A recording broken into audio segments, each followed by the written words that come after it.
विद्यार्थी मित्रमैत्रिणींनो, नमस्कार. नूतन विदर्भ शिक्षण मंडळाद्वारा संचालित महिला महाविद्यालयाद्वारे आयोजित या उपक्रमामध्ये, ज्याचं नाव डिअर फ्रेंड असं आहे, मी तुमचं मनापासून स्वागत करतो. आजपासून आपण हा उपक्रम सुरू करतो आहोत आणि प्रत्येक रविवारी आपण तुमच्या माझ्या आयुष्याशी निगडीत असणाऱ्या काही महत्त्वाच्या गोष्टींबद्दल चर्चा करणार आहोत.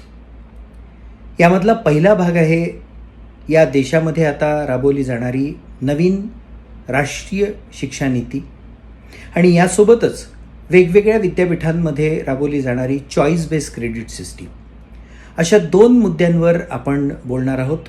हे दोन्हीही मुद्दे एकमेकांना पूरक आहेत आणि आपल्या विकसनशील वाटचालीमध्ये फार महत्त्वाचा भाग या दोन्ही मुद्द्यांचा असणार आहे. हा उपक्रम सुरू करण्यामागची भूमिका आपल्या सगळ्यांना ठाऊक आहे की देशाचं नवीन शिक्षा धोरण जेव्हा तयार झालेलं आहे आणि आता ते राबवलं जाणार आहे, त्यावेळी या शिक्षण धोरणाच्या केंद्रभागी असणारा सगळ्यात महत्त्वाचा भाग म्हणजे तुम्ही सर्व विद्यार्थी बंधू भगिनी. हे सारं तुमच्यासाठी आहे आणि म्हणून या नवीन शिक्षा धोरणामध्ये किंवा चॉईस बेस्ड क्रेडिट सिस्टीममध्ये ज्या नव्या गोष्टी तुमच्यासाठी म्हणून निर्माण केल्या गेलेल्या आहेत, त्या सर्व बाबींबद्दल तुम्हाला माहिती असावी, त्याचे बारकावे तुम्हाला कळावेत आणि या अनुषंगानं तुम्ही स्वतः या दृष्टीने तयार व्हावं, हा या सगळ्या उपक्रमामागचा हेतू आहे. तुमच्यापर्यंत आम्ही दर रविवारी पोहोचणार आहोत आणि या दोन्ही मुद्द्यांमधील महत्त्वाचे पैलू याबद्दल आपण चर्चा करणार आहोत. नवीन राष्ट्रीय शिक्षा धोरण का निर्माण करण्यात आलं, हा मूलभूत प्रश्न आपल्यासमोर आहे. गेले अनेक वर्ष आपण आधी आखलेलं धोरण राबवत आलो. ते देखील धोरण अतिशय चांगलं होतं, परंतु नवशतक सुरू झालं, नवसहस्त्रक सुरू झालं आणि त्यानुसार जग बदलत गेलं आणि हा बदलाचा वेग जो आहे तो अतिशय झपाट्यानं आहे. झपाट्यानं जग बदलते आहे आणि त्याचा थेट परिणाम तुमच्या माझ्या आयुष्यावर होतो आहे. या आयुष्यामधला महत्त्वाचा भाग म्हणजे शिक्षण क्षेत्र.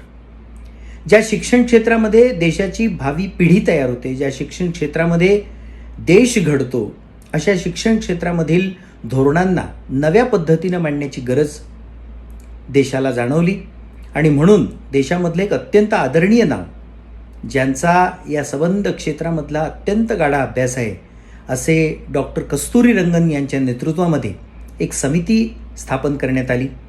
देशभरामधले अनेक शिक्षण तज्ज्ञ त्यामध्ये समाविष्ट झाले आणि या सर्वांच्या माध्यमातून एक अत्यंत सुरेख, एक अत्यंत उद्यमशील असणारं एक धोरण आपल्यासमोर आलेलं आहे. आता हे धोरण लागू होणार आहे आणि त्यामुळे या धोरणाबद्दलची माहिती आपल्या सगळ्यांना व्हावी म्हणून या उपक्रमाला आम्ही सुरुवात केलेली आहे. नवीन शिक्षा धोरण जे आपणासमोर येते आहे त्यामध्ये आमूलाग्र बदल शिक्षण प्रणालीमध्ये होणार आहे. तो बदल यासाठी आहे की आता या शिक्षण प्रणालीमध्ये तयार होणारे सर्व विद्यार्थी येणाऱ्या काळामध्ये आयुष्यामध्ये सक्षमतेने उभे झाले पाहिजे. शिक्षणाच्या माध्यमातून सामाजिक दृष्टिकोनातून योगदान निर्माण झालं पाहिजे आणि खरी राष्ट्र निर्मितीची प्रक्रिया जी शिक्षण प्रणालीमधूनच होते, हे आता ठळकपणे या धोरणाच्या माध्यमातून सिद्ध केलं जाणार आहे. या राष्ट्रीय शिक्षा धोरणाचं व्हिजनच असं आहे, ते असं म्हणतात, the vision of India's new education system is to ensure that it touches the life of each and every citizen consistent with their ability to contribute to many growing development imperatives of this country on one hand and towards creating a just and equitable society on the other. याचा अर्थ असा आहे की या देशाच्या प्रत्येक नागरिकाच्या जीवनाच्या सर्व पैलूंना स्पर्श करणारं शिक्षण असावं.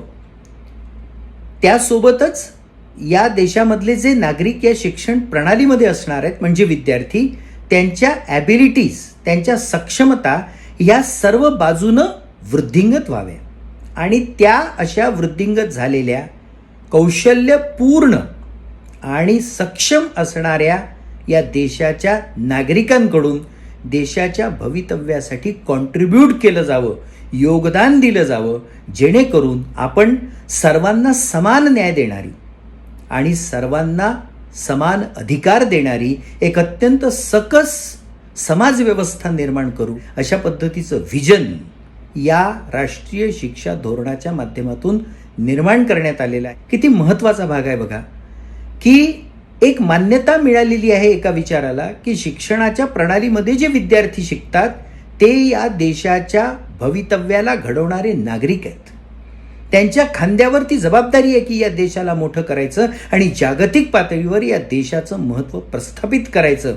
ही भूमिका या राष्ट्रीय शिक्षा धोरणाच्या माध्यमातून आता स्पष्ट करण्यात आलेली आहे आणि त्याच पद्धतीनं सगळ्या गोष्टींची आखणी करण्यात आलेली आहे. एक अत्यंत सुंदर प्रतिक्रिया मी वाचली होती टाइम्स ऑफ इंडियामध्ये एका लेखकाची. खरं तर तो लेखक थेट या शिक्षण क्षेत्राशी संबंधित नसला तरी देखील त्याची प्रतिक्रिया फार बोलकी होती.